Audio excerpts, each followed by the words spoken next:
Dans le sud de l'Ukraine occupée par l'armée russe, nous croisons ce va-et-vient des hélicoptères et des blindés portés sur les plateaux. Certains reviennent du front, d'autres y sont envoyés en renfort. Mais à côté de ce matériel lourd, ce sont de petits drones qui saturent le champ de bataille.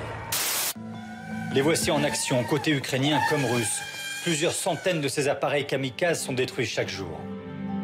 Moscou diffuse abondamment ces vidéos pour montrer que la Russie rattrape son retard dans la guerre des drones longtemps dominée par l'Ukraine. Retranchés derrière ces fortifications, les Russes comptent sur ces appareils sans pilote pour freiner la contre-offensive ukrainienne. Cette guerre des drones a pris une telle ampleur que des entraînements spécifiques sont organisés côté russe. Ici, nous sommes à une trentaine de kilomètres du front. Si nous sommes autorisés à filmer, c'est parce que ces militaires ont du matériel nouveau à exhiber. Ce fusil électromagnétique, par exemple, capable de neutraliser un drone à distance. Une arme achetée via un pays étranger en dépit de l'embargo sur la Russie. Celui-là, on l'a reçu il n'y a pas longtemps. On s'entraîne avec depuis un mois.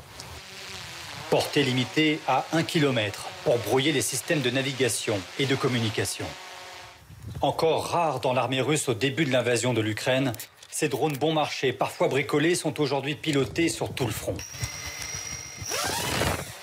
Mais devant notre caméra, ces hommes concèdent rencontrer certaines difficultés. Nos adversaires ont des antennes satellites assez performantes et grâce à ça, leur réseau est de meilleure qualité. Tout ce qui est enseigné aujourd'hui sur les drones dans nos écoles militaires, c'est trop vite dépassé. Nous, on apprend sur le terrain, en conditions réelles.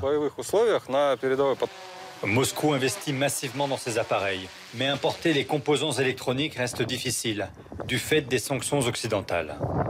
De son côté, l'Ukraine s'est vue promettre des centaines de drones d'attaque livrés par le Royaume-Uni.